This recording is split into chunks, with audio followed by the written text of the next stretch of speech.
ونشهد أن لا إله إلا الله وحده لا شريك له ونشهد أن سيدنا وسندنا ونبينا وكريمنا وهادينا ومولانا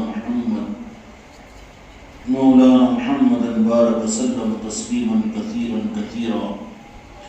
أما بعد فأعوذ بالله من الشيطان الرجيم. بسم الله الرحمن الرحيم.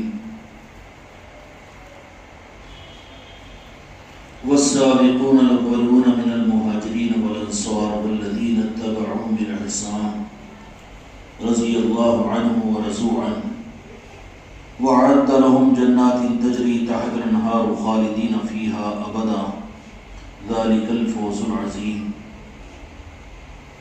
وقال تعالى في عظمته النبي الكريم في الكلام المجيد والفرقان الحميد في شان حبيبه إن الله وملائكته يصلون على النبي يا أيها الذين آمنوا صلوا عليه وسلموا تسليما. اللهم صل على محمد وعلى آل محمد وبارك وسلم. صلاة وسلام عليك يا رسول الله، صلاة وسلام عليك يا حبيب الله. محترم قابل قدر بزرگوں اور حاضرین مجلس اور خوش نصیب احبابان کرام اور وابستگان خانقاہ محمدی، بالخصوص مریدان بھی اور معصوم بچے بھی،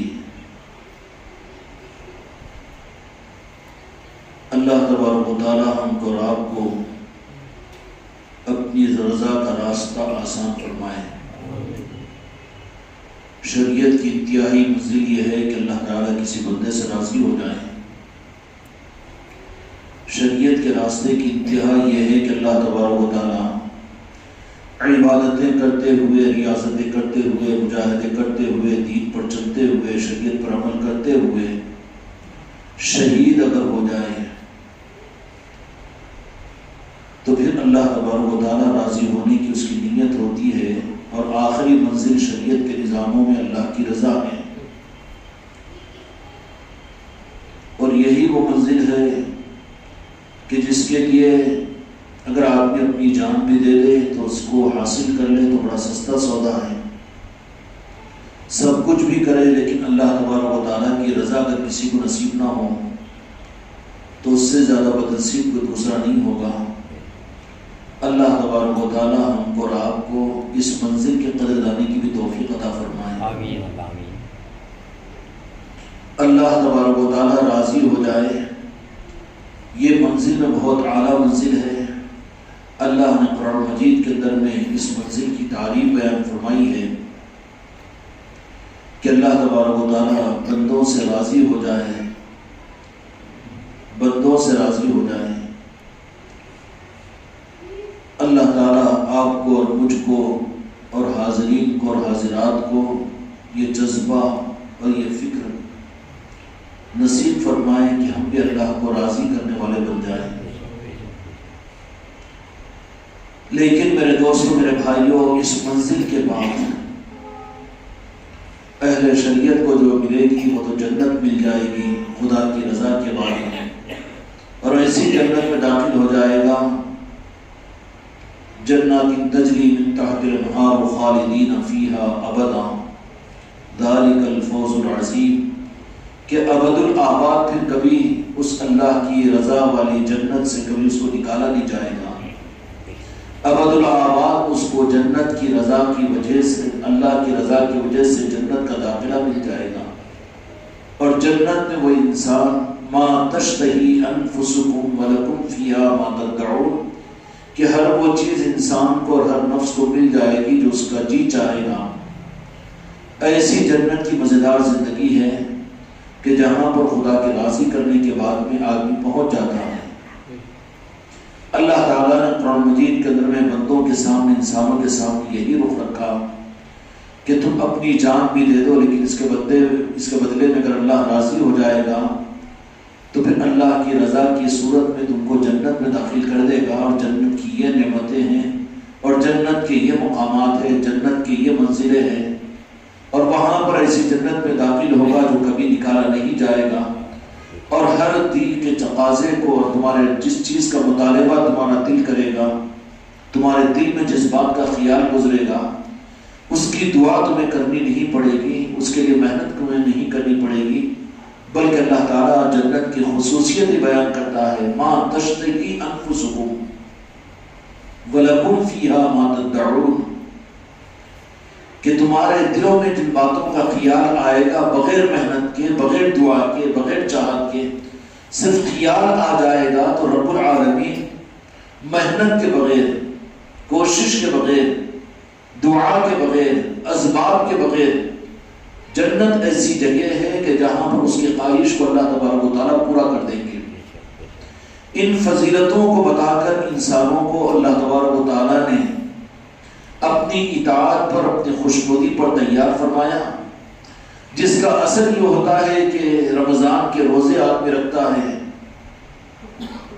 حالانکہ مخلوق سے چھپ کر روزوں کو توڑ سکتا ہے، روزے نہ رکھ سکتا ہے، لیکن اس کے دل میں اللہ کی رضا کا جذبہ پیدا ہوتا ہے کہ جنت سامنے ہے، کہ جنت ملے گی۔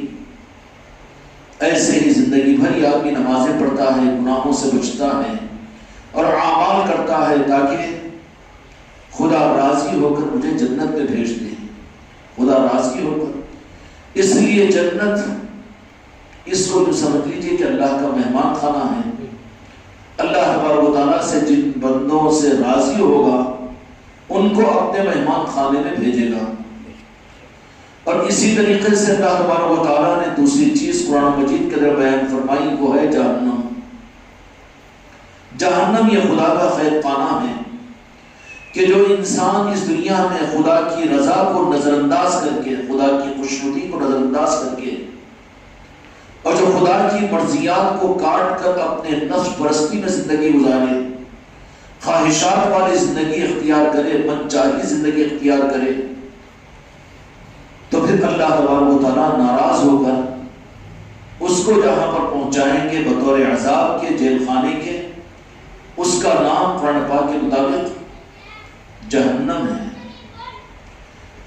وہاں پر مصیبتیں ہیں، وہاں پر پریشانیاں ہیں، وہاں پر سب سے بڑی پریشانی یہ کہ وہ مقام ہے جہاں پر خدا کو ناراض کیے ہوئے اور خدا کے ناراض کرنے والے دنیا میں وہ بندے جن کو خدا نے پیدا کیا تھا اور جن بندوں سے خدا 70 ماؤں سے زیادہ محبت رکھتا تھا، لیکن وہاں پر وہ بندوں کو جمع کیا جائے گا جہنم کے اندر میں جو اللہ کو ناراض کیے ہوئے ہوں گے۔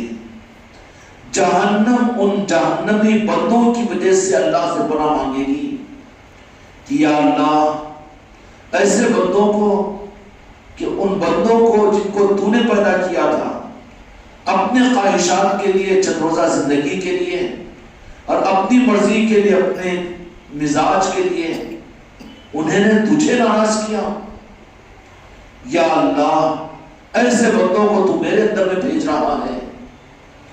یہ جہنم جہنمیوں سے پناہ مانگتی ہے، ایسے جہنمیوں کو، خدا کے نافرمان بندوں کو جو خدا کو اپنی دنیاوی زندگی کے لیے اور بہت تھوڑی سی اپنی خواہش پرستی کے خاطر اور اپنی منچاہی کے خاطر اللہ کو ناراض کر دیا ہو اور خدا ان سے ناراض ہو کر اس جہنم میں پہنچا دیا ہو۔ میرے دوستوں، میرے بھائیوں اور میرے عزیزوں، جہنمیوں کو اپنے جہنم کے عذاب سے زیادہ یہ دکھ ہوگا کہ میرا شمار جہنمیوں میں ہو گیا، نافرمانوں میں ہو گیا، اور میرا شمار خدا کو ناراض کرنے والے بندوں میں ہو گیا۔ کتنا پچھتاوا ہوگا اور کتنا بڑا یہ عذاب ہوگا۔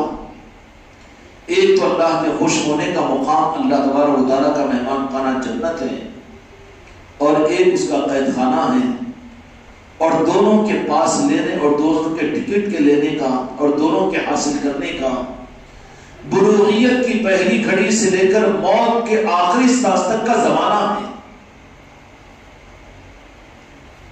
یہ نہیں ہوگا کہ اللہ تبارک و تعالیٰ اچانک فیصلہ سنا دیں گے کہ تم جہنم میں چلے جاؤ، تم جنت میں چلے جاؤ۔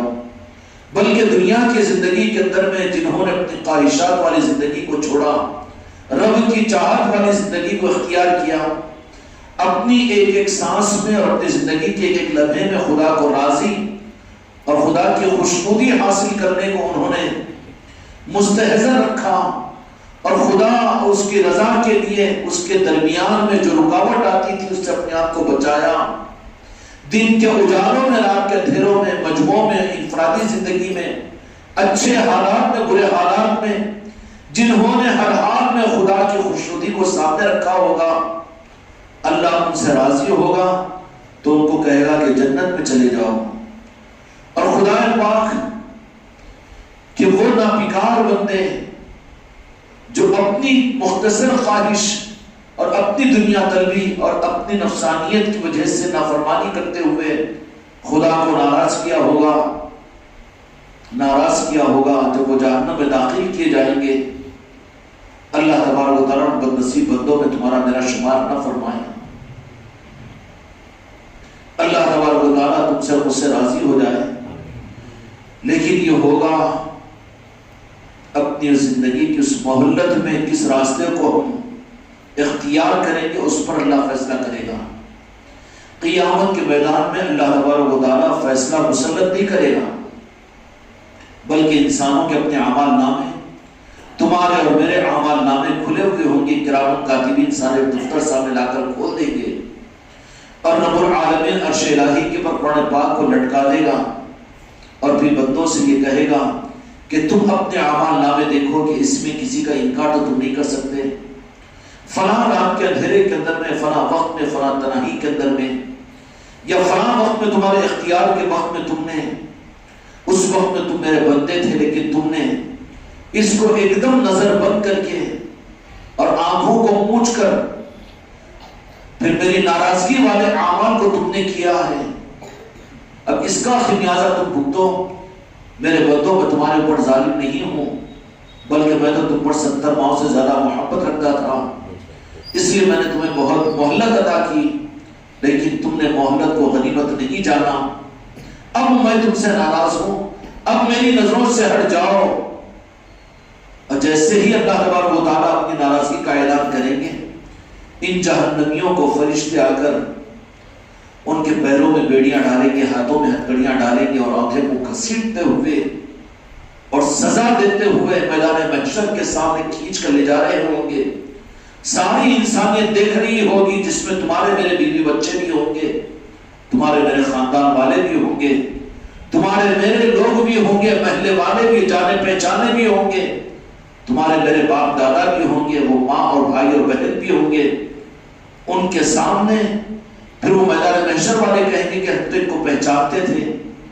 اس مقام پر اپنے آپ کو رکھ کر سوچو، وہ وقت دور نہیں، وہ وقت دور نہیں، اور خدا کی قسم میں تم کو دیکھ رہا ہوں، تم مجھے دیکھ رہے ہو، اس سے زیادہ حق میدان محشر ہے، اس سے زیادہ یقینی میدان محشر ہے۔ یہ کوئی تخیلاتی چیز نہیں ہے، یہ ترغیب اور فضائل کی چیز نہیں ہے، بلکہ میدان محشر حق ہے۔ وہاں پر ہر ایک تم اور میں اپنی نظروں سے دیکھ لیں گے کہ وہ سارے کے سارے دنیا کے انسان بھی کھڑے ہوئے ہوں گے، اور وہ جو میدان محشر میں جن کا حساب و کتاب باقی ہوگا، وہ کہیں گے کہ ہم تو ان کو پہچانتے تھے، یہ تو ہم ان کو جانتے تھے۔ کوئی کہے گا کہ یہ ہمارا بھائی ہے، کوئی کہے گا کہ یہ ہمارا بھانجا ہے، کوئی کہے گا کہ یہ ہمارا باپ ہے، کوئی کہے گا کہ ہمارا بیٹا ہے، کوئی یہ کہے گا کہ یہ ہمارا پڑوسی ہے، کوئی یہ کہے گا کہ ہمارے عادل آباد کا رہنے والا ہے، کوئی کہے گا کہ یہ ہمارے تلنگانہ کی ریاست کا رہنے والا ہے، کوئی یہ کہے گا کہ ہمارے ہندوستان کا رہنے والا ہے۔ پہچاننے والے پہچانیں گے، فرشتوں سے کہیں گے کہ ان کو کیوں لے کے جا رہے ہو؟ تو فرشتے کہیں گے کہ یہ وہ ہیں بدنصیب کہ جن سے رب ناراض ہے، اور ان انسانوں کے سامنے کھینچ کر گھسیٹتے ہوئے وہ چیخیں مار رہے ہوں گے، لیکن ہانکتے ہوئے اس منظر کو سوچو میرے دوستو۔ جرم کی سزا کے لیے کوئی پولیس والا اگر کسی بازار میں سے لے کر چلے جائے تو وہ ذلت کے لیے اپنی زندگی سے بہتر وہ اپنی موت سمجھتا ہے کہ میں ذلیل نہ ہو جاؤں کہ میں مجرم ہوں، میں گناہگار ہوں، یا مجھے پولیس کی ہتھکڑیوں میں بیٹھ کر جانا پڑ رہا ہے۔ اس دنیا کی تھوڑی ذلت کو برداشت نہیں کر سکتے، موقع مل جائے تو اس سے پہلے مرنے کو، خودکشی کرنے کو تیار ہو جائے گا۔ لیکن قیامت کے میدان میں کیا ہوگا؟ جب کہ وہ انسان ہی کہیں کہ ہم کو پہچانتے ہیں، تو فرشتوں کا تعارف کروائیں گے کہ یہ وہ بد نصیب ہے کہ جن سے اللہ ناراض ہے۔ اب قسم کھا کر اپنے دل سے پوچھو، اس وقت میں تمہاری اور میری موت آ جائے، خدا کے سامنے حاضر ہونا پڑے، حماقتیں نہ کرو، گھمنڈ نہ کرو، خوش فہمی میں مبتلا نہ رہو۔ کیا اس حالت میں خدا کی پیشی اگر ہو جائے تو کیا ہم اس قابل ہے کہ اللہ ہم سے راضی ہو؟ ہم تو اپنے نفس کے بغی تھے، ہم تو اپنے خواہشات کے بندے ہیں، ہم تو دنیا پرست ہیں، ہم تو زندگی کے رسیا ہیں، ہم تو چاہتے ہیں کہ دنیا میں زندگی اور مل جائے، اور ہم تو یہ چاہتے ہیں کہ ہم کو اور اپنی خواہشات کے پورا کرنے کا موقع ملے۔ ہماری خواہشات کا رخ تو زمینوں کی طرف، مکانوں کی طرف، آل اولاد کی طرف میں، دنیا کے انسانوں کی طرف میں، لوگوں کی عزت اور شہرتوں کی طرف میں، اور لوگوں میں عزت اور مقام کے ملنے کے لیے۔ میرے بھائیوں، وہ میدان محشر کو جو تو قائم ہوگا، اس وقت میں اگر یہ وہ فکر ہے کہ جو فکر کامیابی حاصل کرنے والے بندوں کو ہر لمحے دامنگیر رہتی ہے، تمہارا پیر آ کر تمہارے گناہ سے تم کو نہیں روکے گا، لیکن یہ استہزاء تم اپنے دل کے اندر میں پیدا کرو تو تمہارا گناہوں سے بچنا بھی آسان ہوگا، اور اللہ کو راضی کرنا بھی آسان ہوگا، اور خدا کو راضی کرنا بھی آپ نے کے لیے سہولت میں آ جائے گی۔ کہ کیا ہوگا میدان محشر کے اندر؟ سیدنا عمر فاروق رضی اللہ تعالیٰ عنہ جب قرآن پاک کے اندر میں انسانوں کے حشر کی آیتوں کو پڑھتے تو مسجد نبوی کی 7 صفوں تک ان کی ہچکیاں سنائی دیتی تھی۔ وَامْتَازُوا الْيَوْمَ أَيُّهَا الْمُجْرِمُونَ سورہ یاسین کی آیت شریفہ ہے، جس کا مفہوم یہ ہے کہ میدان محشر میں اللہ تبارک و تعالیٰ اعلان کرے گا کہ آج فرمانبردار نافرمانوں سے الگ ہو جائے۔ کہ یہ تو نہیں ہوگا کہ رب العالمین قیامت کے میدان کے اندر میں خدا کا معاملہ ہر ایک کے ساتھ، ان کے انفرادی اعمال کے ساتھ معاملہ ہوگا۔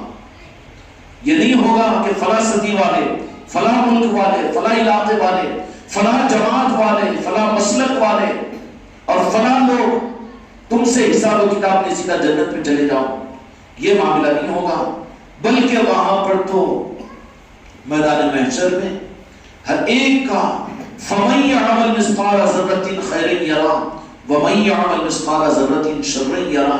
ذرے برابر خیر، ذرے برابر شر کو اللہ تبارک و تعالیٰ اس کا بدلہ اور قیامت میں دے دے گا۔ وہاں نفس نفسی کا عالم ہوگا۔ استہزاء رات کے اندھیروں میں بیٹھ کر سوچے کہ قیامت میں میرا کیا بنے گا، اور قیامت میں یہ ظاہر کے عملوں کے چمن کیا نجات کا ذریعہ بن سکیں گے؟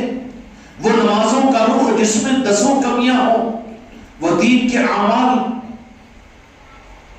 جس کے اوپر ہم خود مطمئن نہ ہو۔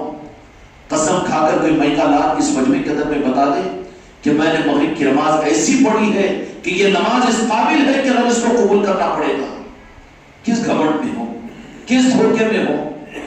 خدا کی قسم رحم و کرم کے اوپر ہمارا تمہارا معاملہ ہے، نہیں کر سکتے، رخ بہت بدلا ہوا ہے، مطمئن نہیں ہو سکتے۔ حضرت عمر فاروق رضی اللہ عنہ کی ہچکیاں نکل جاتی کہ قیامت کے میدان میں اللہ یہ اعلان کرے گا کہ آج فرمانبردار الگ ہو جائے، نافرمان الگ ہو جائے، تو پتہ نہیں کہ میرا حشر کس میں ہوگا۔ اب یہاں پر صحابہ اکرام رضی اللہ تعالیٰ عنہ کا معاملہ پھر سیدنا عمر فاروق رضی اللہ تعالیٰ عنہ کی بات کیا ہو، کیا عیاذ باللہ حضرت عمر فاروق رضی اللہ تعالیٰ عنہ تو وہ ہے کہ جن کے بارے میں جہان کے مالک میرے آقا محمد رسول اللہ صلی اللہ علیہ وسلم نے یہ مقام حضرت عمر فاروق رضی اللہ تعالیٰ عنہ کا بتایا کہ میرے بعد میں اگر کوئی نبی ہوتا تو وہ عمر فاروق ہوتے ہیں،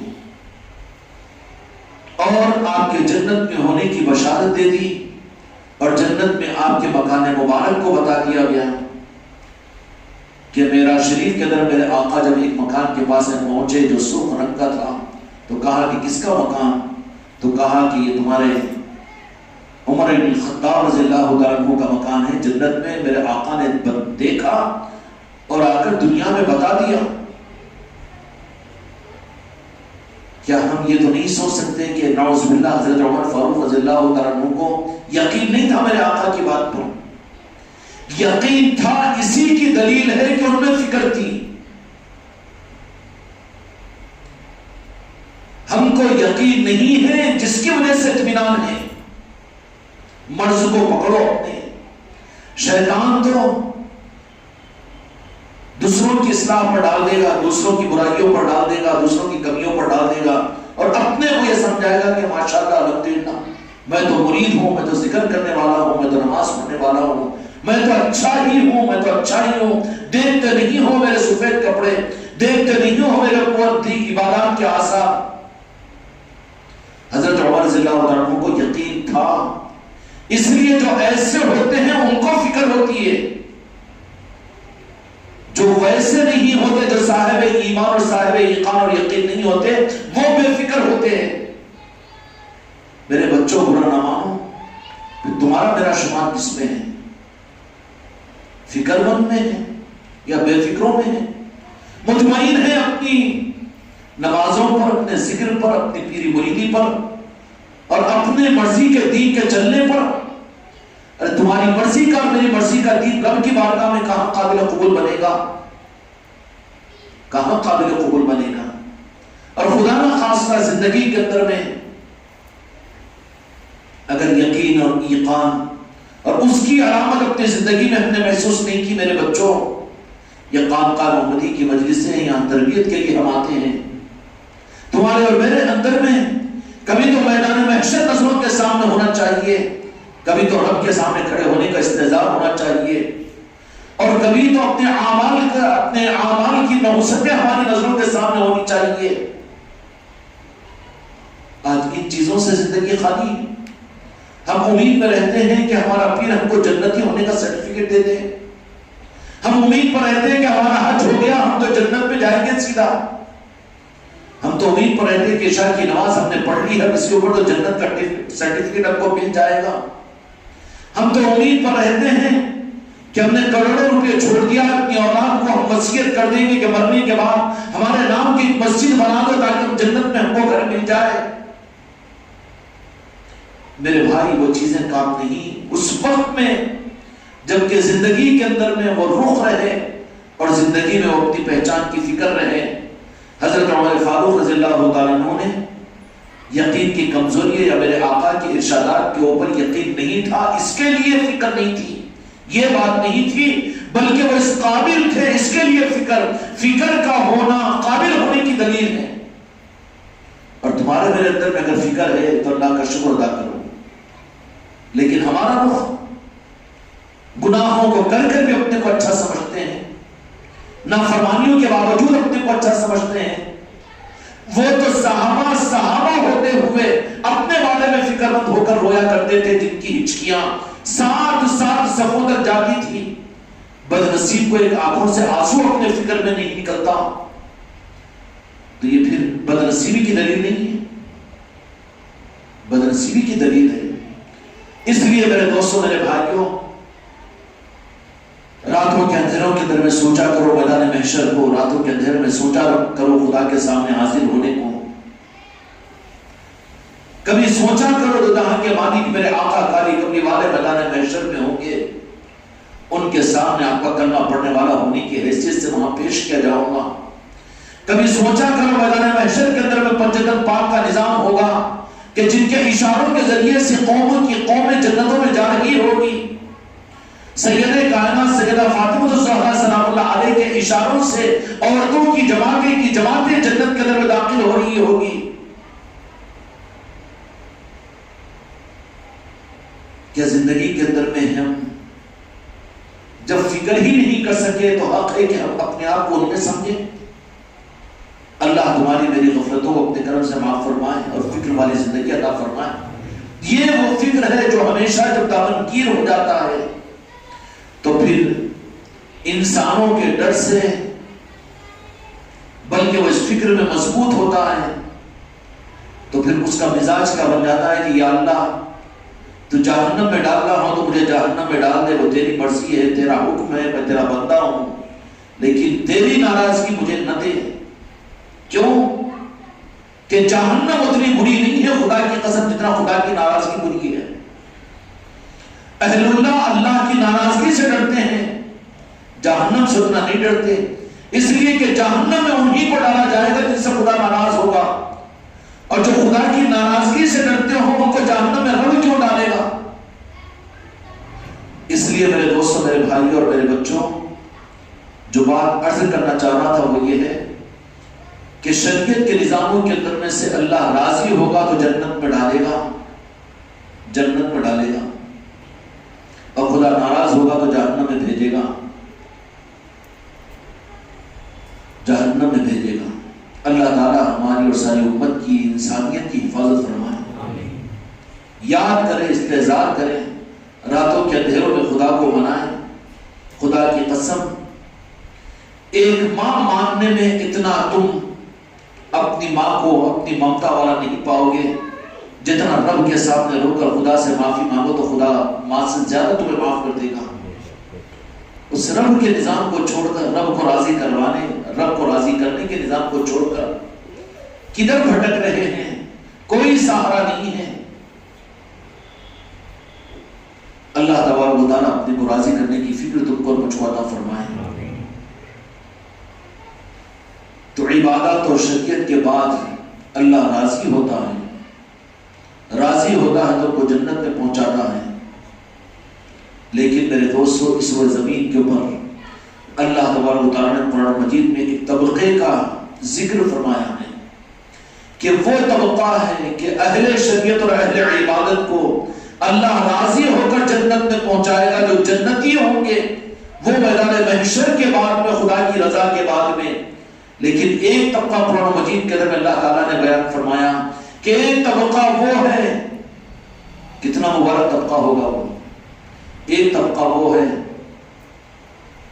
کہ جن کو راضی ہو کر جنت میں نہیں پہنچائے گا، بلکہ ایک طبقہ تو وہ ہے کہ جن سے جنت اللہ تعالیٰ دنیا میں پیش کرے گا اور خود راضی ہونے کا ان سے اعلان کر دے گا، اور پھر خدا کے راضی ہونے کے پروانے کے ملنے پر وہ رب سے یہ کہیں گے نہ ہم کو جنت چاہیے نہ جہنم چاہیے، بلکہ تو ہم کو تیری خوشنودی اور تیری رضا چاہیے۔ اور وہ طبقہ قرآن پاک کے مطابق میں آل رسول کا طبقہ ہے، اولیاء کا طبقہ ہے، صدیقین والشہداء والصالحین کا طبقہ ہے۔ یہ طبقہ کون سا ہوتا ہے کہ ان کو جنت کی فکر، ان کے عملوں کا رخ، ان کے ذکر کا رخ، ان کی شریعت پر چلنے کا رخ، جنت نہیں ہوتا، جہنم سے بچنا نہیں ہوتا، بلکہ جہاں رب کی رضا کی سند ملتی ہے وہ نارین پاک مصطفیٰ ہوتا ہے۔ قرآن مجید میں اللہ تبارک و تعالیٰ نے اس طبقے کے بارے میں فرمایا کہ وہ طبقہ ایسا خوش نصیب طبقہ ہے کہ جن کو میدان محشر کے بعد میں راضی ہو کر میں جنت میں پہنچاؤں گا۔ دنیا میں وہ مجھے راضی کر لیتے ہیں تو میں جنت ان کے سامنے پیش کرتا ہوں، لیکن جنت کو وہ ایک لمحے کے لیے دیکھنے کو تیار نہیں ہوتے، اور جہنم کو ان کے سامنے کرتا ہوں تو اس سے خوف اور خائف اور ڈرنا والے نہیں ہوتے، بلکہ وہ کہتے کہ اس سے مطلب نہیں، بلکہ رب العالمین تیرے رضا کی سند ہم کو اپنی زندگی میں عطا فرما۔ تو رب پھر ان کو اپنی سند رضا دینے کے لیے نارین پاک مصطفیٰ پر بھیجتا ہے، اولیاء نارین پاک مصطفیٰ پر پہنچ جاتے ہیں تو وہ لا خوف علیہم ولا هم یحزنون والے بن جاتے ہیں۔ تو اولیاء کا طبقہ کون سا ہے؟ قرآن مجید کے مطابق میں اولیاء وہ ہیں کہ جو خوف والے نہیں ہوتے، غم والے، حزن والے نہیں ہوتے۔ الا ان اولیاء اللہ لا خوف علیہم ولا هم یحزنون۔ اولیاء کی عظمتوں کو ہم کیا سمجھ سکتے ہیں؟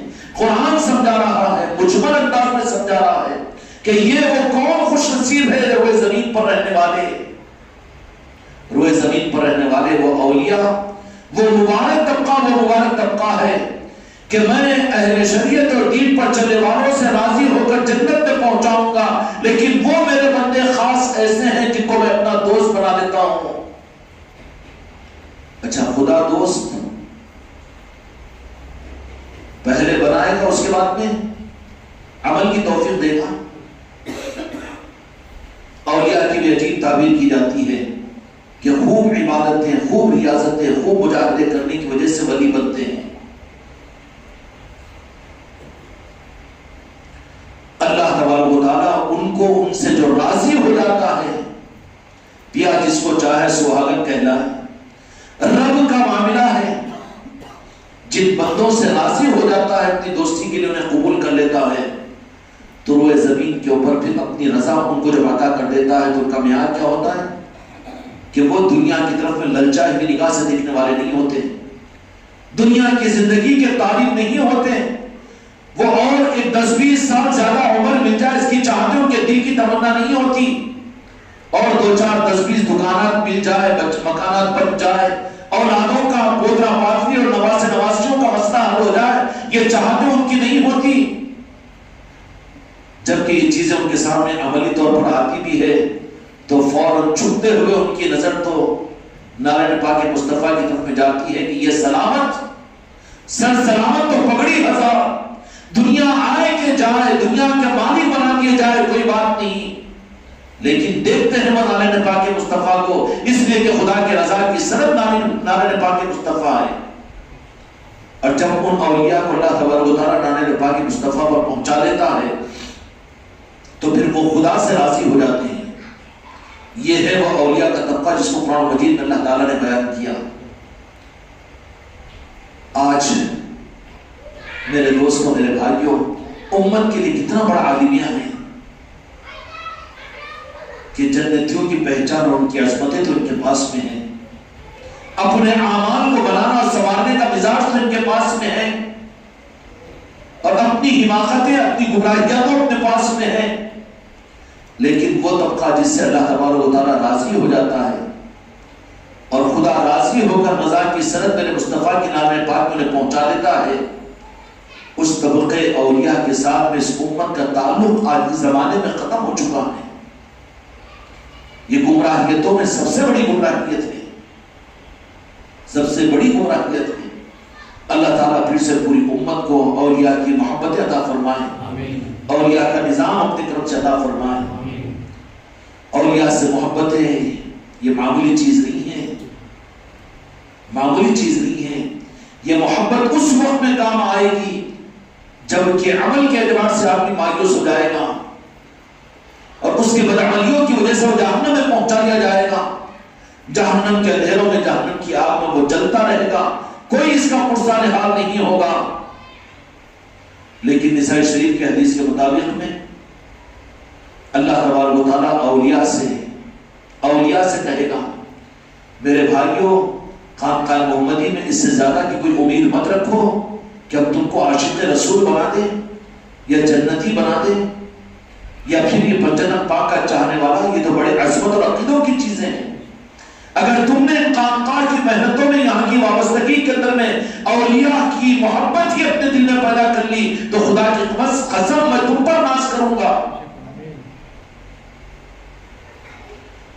اولیاء کو اللہ تبارک و تعالیٰ کہے گا، ہو گیا نا، تو میدان محشر بھی ختم ہو گیا، میدان محشر بھی ختم ہو گیا، جائیے جنت میں میرے بندو۔ بولا کہ جنت میں جا کے ہم کیا کریں گے؟ واہ، کیسے دیوانے کی! اب تو جنت بولتے ہی کانا کھڑے کر دیتا، وہ بھی کیوں؟ خواہشات کی وجہ سے۔ اچھا کھانے کو ملے گا بغیر محنت کے، خوب شراب و شہد کی نہریں ہوں گی اور حور و غلمان ہوں گے، سونے اور چاندی کے، وہاں پر بھی خواہشات۔ اولیاء سے اللہ تبارک و تعالیٰ کہے گا کہ میدان محشر بھی ختم ہو گیا، جاؤ جنت کے اندر میں۔ تو پھر وہ اولیاء کہیں گے کہ یا اللہ، ہم جنت میں جائیں؟ نہیں، بلکہ ابھی ہمارا کام باقی ہے ابھی۔ تو اللہ تبارک و تعالیٰ کہے گا کہ پھر کیا چاہتے ہو تم؟ کیونکہ وہ تو جنتی ہیں، جنتی ہونے کی حیثیت سے اولیاء کا یہ مقام ہے کہ اولیاء کی مرضی کی رعایت اللہ تعالیٰ رکھتا ہے، دنیا کے نظاموں کو ان کی رعایت کے ساتھ میں چلاتا ہے، دنیا کے نظام کو اولیاء کے اشاروں پر چلاتا ہے۔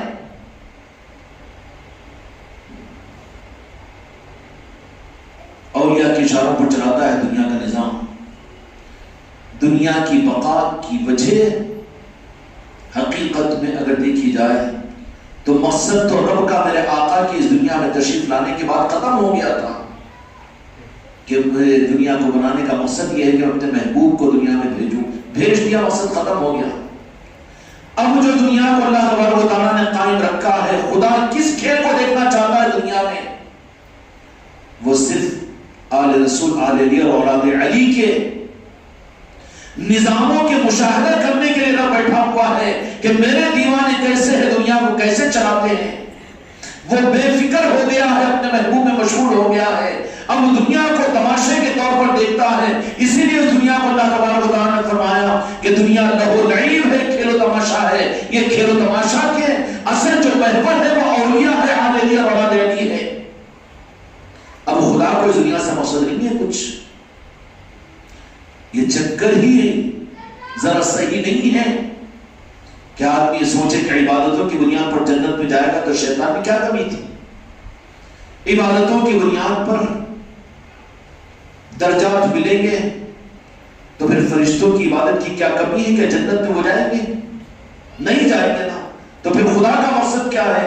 خدا کا مقصد میرے مصطفیٰ کی دنیا میں تشریف لانے کے بعد میں اب ان کے نام پاک سے نسبت رکھنے والے اولیاء کی کارگزاری کو وہ دیکھتا رہتا ہے کہ میرے غوث اعظم کیسے دنیا کو چلاتے ہیں, پنجتن پاک کیسے دنیا کے نظام کو سنبھالتے ہیں, اور غریب نواز کس طرح سے دنیا کے نظام کو سنبھالتے ہیں. اب اولیاء کے سارے کاموں کو دیکھتے ہوئے رب دیکھتا ہے اور بیٹھا ہوا رہتا ہے. خلقت ہوئی تھی میرے مصطفیٰ کی تخلیق کی بنیاد پر, مالک بنا دیا میرے مصطفیٰ کو, اور مالک بنانے کے بعد میں دنیا کو اور آخرت کو دے دیا اپنے محبوب کو. اب خدا کو کوئی سروکار نہیں ہے. کوئی چیز آپ مجھے دے دیں, اس کے بعد میں کوئی چیز تم کو دوں, اس کے بعد میں اگر پھر مانگوں کہ نہیں دے دو ذرا تھوڑی دیر کے لیے, تو آپ بولیں گے کتنے ہلکٹ ہے. تو رب تو اپنے مصطفیٰ کو مالک بنا دیا. اب رب کو دنیا اور آخرت جنت و جہنم سے کوئی مطلب نہیں, بلکہ تو اپنے محبوب کو مالک بنا دیا ہے. محبوب کو مالک بنا دیا ہے. پھر کھیل و تماشا کیا ہے؟ کھیل و تماشا محبوب کے ولادت پاک کی نسبت رکھنے والے, جن کو رب نے قرآن مجید کے اندر اپنے دوست کہا ہے, الا ان اولیاء اللہ لا خوف علیہم ولا هم یحزنون. اب علی کے سپاہی اور غوث خواجہ کے چاہنے والے, اور اسی طریقے سے پنجتن پاک کے آل رسول جو دنیا کے اندر میں دنیا کو چلائیں گے, کبھی غوث اعظم کے چلانے کے انداز کو خدا دیکھے گا, کبھی غریب نواز کے نظام کے چلانے کے انداز کو دیکھے گا, اور قیامت تک ہوتا رہے گا. اور قیامت کے قریب میں امام مہدی جو اولیاء کے امام بن کر آئیں گے, وہ جو دنیا کو چلائیں گے, ان کی مدد کے لیے اپنے ایک نبی حضرت عیسیٰ کو اللہ تبارک و تعالیٰ بھیجے گا. باطل ایک طرف میں بڑھے گا اور حق کی طرف میں ایک حضرت امام مہدی آئیں گے. یہی تو کھیل و تماشا رب دیکھ رہا ہے. دنیا کا خلاصہ ہی ولایت ہے. دنیا کا خلاصہ ہی سورج نکل رہا ہے اولیاء کی وجہ سے, زمین سبزہ اگا رہی ہے اولیاء کی وجہ سے, مخلوق اطاعت کر رہی ہے اولیاء کی وجہ سے. سب کچھ کے نظام کی بقا تو صرف رب کی مرضی یہ ہے کہ وہ اب آل رسول کے نظاموں کو دیکھتا ہوا بیٹھا ہوا ہوتا ہے. اسی لیے پھر رب نے یہ فرما دیا کہ میرے دیوانے ایسے کہ اگر کسی بات پر قسم کھا لے تو میرے ذمہ واجب ہے کہ ان کی قسم کو پورا کروں. اس معاملات میں اولیاء کو اتنا تصرف اللہ تبارک و تعالیٰ ادا کرتا ہے کہ پھر کم عقیدے والے لوگوں کو یہ اشتباہ پیدا ہو جاتا ہے کہ رب تو نہیں ہے, اللہ تو نہیں ہے, اللہ تو نہیں ہے. ایک اللہ مان لیں گے اور ایک غیر اللہ کہہ دیں گے, دونوں بھی اپنی بنیاد کے اعتبار سے جہنم میں جائیں گے, خدا کو ناراض کریں گے. وہ اللہ بھی نہیں اور غیر اللہ بھی نہیں, بلکہ ولی اللہ ہے, اللہ کے دوست ہے. غیر اللہ بھی نہیں اور اللہ بھی نہیں. اولیاء کیا ہے؟ ولی اللہ, اللہ کے دوست ہیں. سچا دوست اگر ہے تو دوست کو برا کہنے والے کو اچھا نہیں مانتا. اب اللہ تبارک و تعالیٰ کا مشغلہ ہی ہے کہ اب اولیاء اللہ جو کچھ دنیا میں کرتے رہیں گے اس کو دیکھتا رہے گا وہ رب, اور یہی تماشا بینی ہوتی رہے گی رب کی, یہی تماشا بینی ہوتی رہے گی رب کی, اور یہی دیکھتا رہے گا ایسے وہ اللہ کے مخصوص بندے ہوتے ہیں کہ جن کو اللہ تبارک و تعالیٰ راضی ہو کر ہونے کے بعد جنت کو پیش کرتا ہے تو کہتے ہیں کہ اللہ جنت نہیں، جہنم کوئی ڈر نہیں، پھر کہے گا کہ تیری رضا کی سند نارائن پاک مصطفیٰ کی صورت میں عطا فرما دے یا رسول اللہ صلی اللہ علیہ وسلم۔ جب خوف مل جاتا ہے تو لا خوف بے خوف ہو جاتے ہیں وہ، پھر وہ سپاہی بن جاتے ہیں، پھر وہ دنیا کو چلانے کے لیے اپائنٹ ہو جاتے ہیں۔ ابھی دنیا ان کے اشاروں سے چلتی ہے، ہوائیں ان کے اشاروں سے چلتی ہے، دنیا کے نظام ان کے اشاروں سے چلتے ہیں، تخت و تاج ان کے اشاروں پر بڑھتے ہیں، زمین کے ذرات اور پانی کے قطرات ان کے تابع ہو کر دنیا کے اندر نظام عالم مستقر ہوتا ہے اولیاء کے۔ یہ خدا کا نظام ہے، خدا کا نظام ہے۔ یہ کس مقام پر رہتے ہیں؟ یہ دوستی کے اس مقام کے اوپر رہتے ہیں تو ان میں کا ایک ایک دوست، ہائے ہائے، ایک ایک دوست اس شان کا ہے کہ 100 جانوں سے قربان بھی ہو جائے تو حق ادا نہیں ہو سکتا۔ بالخصوص کل نہیں پرسوں میرے دوستوں حضرت شاہ عبد القدوس گنگوئی رحمۃ اللہ علیہ کا عرس شریف ہے جو گنگو شریف ہے۔ صابر کلیری رحمۃ اللہ علیہ کے آستانے سے کلیر شریف سے میں سمجھتا ہوں کہ 30-32 کلومیٹر دور ہے۔ حاضری ہوئی تھی ہماری بھی وہاں پر، اور ہمارے سلسلے صابریہ چشتیہ کے اندر میں شاہ عبد القدوس گنگوئی رحمۃ اللہ علیہ درمیان کے غالباً 12ویں-13ویں پشت کے اوپر آتے ہیں، ہمارے جدی بزرگ ہے، ان کے آستانے پر جانا بھی ہوا تھا، اور بڑا نورانی آستانہ ہے شاہ عبد القدوس گنگوئی رحمۃ اللہ علیہ کا، بڑا نورانی آستانہ ہے۔ دارالعلوم دیوبند جہاں پر قائم ہے وہاں سے میں سمجھتا ہوں صرف 28 کلومیٹر میں گنگو شریف، دیوبند اور ادھر کلیر شریف کے درمیان میں ہے گنگو شریف۔ شاہ عبد القدوس گنگوئی رحمۃ اللہ علیہ بڑے بافیض بزرگ ہیں، بڑے بافیض بزرگ ہیں۔ ان کا عرس شریف بھی ہونے والا ہے، اور اللہ تبارک و تعالیٰ نے ولایت کا وہ درجہ، وہ مقام آپ کو عطا فرمایا۔ اب ان کی نسبتوں کی نسبت پر آج ہم اور آپ یہاں پر اس محفل میں آپ کی تذکرے کی سعادت حاصل کر رہے ہیں۔ شاہ عبد القدوس گنگوئی رحمۃ اللہ علیہ، ان اولیاء کے ساتھ کی نسبتیں یہ ہوتے ہوئے پھر 2-3 دن کے بعد چاشم میں وہ ہے سید کائنات کی ولادت کی مجلس، جمعہ کے دن آنے والی جمعہ کو انشاءاللہ سیدہ کائنات سیدہ فاطمہ الزہرا سلام اللہ علیہ کی ولادت کی مجلس ہوگی انشاءاللہ خانقاہ شریف میں۔ آپ حضرات چونکہ وابستگان خانقاہ محمدی ہے، اس لیے شہادت کو اور وصال کو، پردہ ہونے کو تو دنیا جانتی ہے، لیکن ولادت یہ تو صرف اس سے واقف گھر والے رہتے ہیں، گھر والے رہتے ہیں۔ یہ خواجہ خواجگان سلطان الہند کی نگاہ کرم اور عطاء خاص اس خانقاہ محمدی کو حاصل ہے کہ یہاں پر سید کائنات کی ولادت کی محفل بھی ہوتی ہے۔ اس کا مطلب کیا کہ سید کائنات کے در کی خیراتوں میں سے کوئی ذرہ اس خانقاہ محمدی کو عطا ہوا جو ولادت پر خوشیاں منانے کے لیے یہاں پر آتے ہیں۔ جمعہ کے دن انشاءاللہ مغرب کی نماز کے بعد میں یہاں پر محفل ہوگی۔ سید کائنات سیدہ فاطمہ الزہرا سلام اللہ علیہ کی نسبت پر اللہ تبارک و تعالیٰ کا قانون تھا، ام سابقہ کے لیے آسمانی صحیفے اور کتابیں بھی دیا تھا، اس کے ساتھ میں ایک نبیوں کا سلسلہ بھی اللہ نے چلایا تھا، خالی نبی یا خالی کتاب نہیں، دونوں کو ساتھ میں دیا تھا۔ میرے آقا دو جہاں کے مالک حضرت محمد مصطفیٰ صلی اللہ علیہ وسلم کا مبعوث فرمایا، قرآن آپ پر نازل ہوا۔ اب بظاہر عام نظروں سے تو میرے آقا دو جہاں کے مالک اس دنیا کے عام نظروں سے تو پردہ ہو گئے، مگر قرآن تو رہ گیا، قرآن تو رہ گیا۔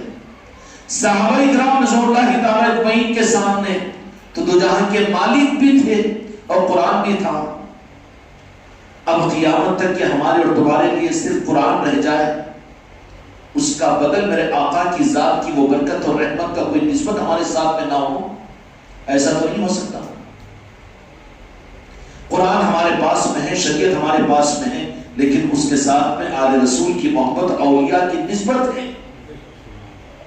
یہ بات فرمائی تھی کہ اب صرف قرآن سے یا آقا کی سنت و شریعت کے سامنے اہل بیت کی محبت اور اولیاء کی محبت کے بغیر نجات کا نظام نہیں ہے امت کے لیے، نجات کا نظام نہیں ہے۔ لازم اور ملزوم ہے کہ قرآن کے ساتھ میں جیسے صاحب قرآن تھے اور ام سابقہ میں نبیوں کے ساتھ میں جیسے کتابوں کے ساتھ میں تورات و انجیل اور زبور اور صحف ابراہیمیہ کے ساتھ میں ان نبیوں کی ذاتیں تھی، ایسے ہی اب اس کے بدل میں امت کو دو جہاں کے مالک میرے آقا کے اصل وہ وابستگان اہل بیت اور آل رسول اولیاء کی صورت میں قیامت تک امت میں رہیں گے۔ قرآن ایک طرف میں تو اہل بیت دوسری طرف میں ہوں گے، اولیاء کا دامن ان سے نہیں چھوٹے گا، تو وہی حق پر رہیں گے اور انہی کو حق ملے گا اور وہی خدا کو راضی کریں گے اور وہی اللہ تبارک و تعالیٰ کے پسندیدہ بندے ہوں گے۔ اس لیے میرے دوستو، یہ جبریل شریف کی مجلسوں کو تم مسلک اور جماعت کی خانقاہ کا کوئی نظام مت بناؤ، بلکہ ہر کلمہ پڑھنے والے کی ضرورت ہے اولیاء کے ساتھ محبت ان کے طرف پیدا ہو، اس کو ظاہر کرنے، اس کو زندہ کرنے کے لیے جو کچھ جتنا کر سکتے ہو اس کو اپنے اعتبار سے کرنے کی کوشش کرو، تو نتیجہ کیا نکلے گا کہ جن سے اللہ تبارک و تعالیٰ راضی ہو گیا، اب ان کی ذمہ داری اور ان کی فکر کیا، ان کو اپنی جنت سے بے فکر کر دیا، جہنم کے خوف سے کو آزاد کر دیا اور اپنی ناراضگی سے بھی ان کو دور کر دیا۔ اولیاء کون ہوتے ہیں؟ جس سے خدا ناراض ہوگا ان کو فکر نہیں ہے نا، وہ تو سب ڈگریاں جو عام امت کو قیامت کے بعد میں ملے گی۔ اولیاء کی خصوصیت یہ ہے قرآن پاک کے مطابق میں کہ ان کو اللہ تبارک و تعالیٰ ان کے حیات زندگی میں عطا کر دیتا ہے، ان کے دل سے ان چیزوں کو نکال دیتا ہے کہ تم تو ہمارے دوست ہو۔ اب وہ بے خوف اور بے خطر اور غم سے دور ہوتے ہوئے پھر ان کو یہ اللہ تبارک و تعالیٰ دردگی نہیں رکھتا کہ اللہ ناراض نہ ہو جائے، اللہ ناراض، کیونکہ وہ تو راضی ہو چکا ہے، اللہ راضی ہو چکا ہے، وہ راضی کر چکے ہیں۔ تو پھر اب وہ کیا کرتے ہیں؟ اب وہ یہ کرتے ہیں کہ اللہ تعالیٰ کہے گا کہ جاؤ جنت میں، تو اللہ والے کہیں گے کہ ہم جنت میں نہیں جاتے، رب کہے گا کہ کیوں نہیں جاتے جنت میں؟ تو اللہ تو نے وعدہ کیا ہے کہ جنت میں جانے کے بعد میں ہر وہ چیز کو، ہر وہ خواہش کو، تمہاری تمنا کو پورا کیا جائے گا۔ تو ہماری تمنا دنیا میں تو تو نے ہمیں جنتی بنا دیا، لیکن ہماری خواہش پوری ہوئی نہیں، ہم جنت میں جا کر کیا کریں گے؟ تو اللہ تعالیٰ پوچھے گا کہ تمہاری خواہش کیا ہے؟ تو ان کی خواہش اچک کر جنت میں جانے کے لیے ہوگی، بلکہ وہ کہیں گے کہ ہماری خواہش یہ ہے کہ ہم سے محبت رکھنے والے، جن کے دلوں میں ہماری محبت تھی، یا ہمارے نظاموں سے محبت رکھنے والے، یا آل رسول سے محبت رکھنے والے، بندگان پاک سے محبت رکھنے والے، غوث و حاجت سے محبت رکھنے والے، ایسے اپنے بدعملیوں کی وجہ سے، نافرمانیوں کی وجہ سے، بدعقیدیوں کی وجہ سے، گمراہیتوں کی وجہ سے، فتنوں کی وجہ سے، فساد کی وجہ سے غلطی سے جہنم میں پہنچ گئے ہیں، ہمیں اختیار دے کہ ہم جہنم میں جائیں گے، اور جن کو ذرہ برابر بھی نسبت ہوگی ہم ان کو جہنم سے نکال کر پہلے جنت میں پہنچائیں گے۔ جب سوچیں گے جنت میں جانے کی، یشفع عنده بإذنہ الا بما شاء، اللہ تبارک و تعالیٰ کے حکم سے ان کو اختیار دیا جائے گا۔ کون ہے کہ اولیاء کے پاس؟ اب اولیاء کا نظام ہو تو منتیں مانگنے کے لیے، مرادیں پورے کرنے کے لیے، ہاں ان کو بھی دنیا کے کام پہ لگا دیا، دنیا کے لیے ان کے پاس میں یہ مقصد، یہ صحیح نہیں ہے۔ ان کی محبت پیدا کرو جو ایمان کا تقاضا ہے۔ پھر وہ کیا کہیں گے کہ پھر اللہ تبارک و تعالیٰ ان کو جہنم کے جانے کے داروغہ کو حکم دے گا کہ میرے ولی ہے، آ رہے ہیں، یہ داروغہ بازو ہٹ جائے گا، جہنم کے اندر داخل ہوں گے۔ اولیاء جہنم میں داخل ہوتے ہیں، اولیاء مگر داخل نہیں کیے جاتے، جو داخل ہے ان کو نکالا جاتا ہے وہاں سے، ان کی وجہ سے وہ جائیں گے ایک ایک کے اوپر، ان کو دیکھیں گے کیا مقام ہے اولیاء کا، کیا مقام ہوگا میرے غوث و خواجہ کا، کیا مقام ہوگا سامر پاک کا، کیا مقام ہوگا راجن شاہ ولی کا، کیا مقام ہوگا تاج الاولیاء کا، کیا مقام ہوگا حضرت محبوب اللہ نظام الدین اولیاء کا، کیا مقام ہوگا اولیاء کا، کہ جن کو بھی پہچانیں گے نہیں پہچان کر گزر رہے ہیں، احادیث میں یہ باتیں آئی ہیں کہ بہت دور کھڑا ہوا جہنم کے انگاروں کے اندر میں جل رہا ہوا ہے، بڑی دھیمی آواز سے کہے گا، وہاں تو کیا سرکار کیا کہیں گے، یہ الفاظ کیا، اب تو وہاں سے نکلنے کا راستہ جو ہے وہ تو کتنا مسئلے مارے گا وہاں پر، نہیں آواز ایک آئے گی تو عالیہ بولے گی کون نہیں آواز آ رہی ہے، وہاں پہنچیں گے یہ خود، کہا کہ آپ مجھے نہیں پہچانتے، نہیں پہچان رہا، تو فلاں وقت مثال دے رہا ہوں میں، فلاں وقت اس راستے سے آپ تشریف لے جا رہے تھے، میں عصمت کے ساتھ میں آپ کے ہاتھوں کو لے کر بوسہ دے کر آنکھوں سے لگایا تھا، سرکار محبت کا اظہار کیا تھا، تو پھر یہاں کیوں پڑا ہوا ہے؟ اپنے عملوں کی وجہ سے، بدعملیوں کے، چل ہمارے ساتھ میں،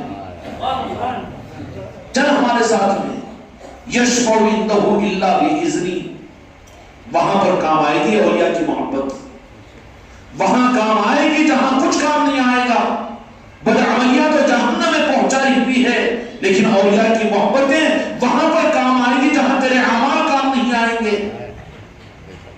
یہ ہے اولیاء کی محبت۔ اس لیے گھر گھر کے اندر میں اولیاء کی محبتوں کی محفلوں کا کروانا کیوں ہے کہ تمہاری نسلوں میں دے دو یہ چیزیں۔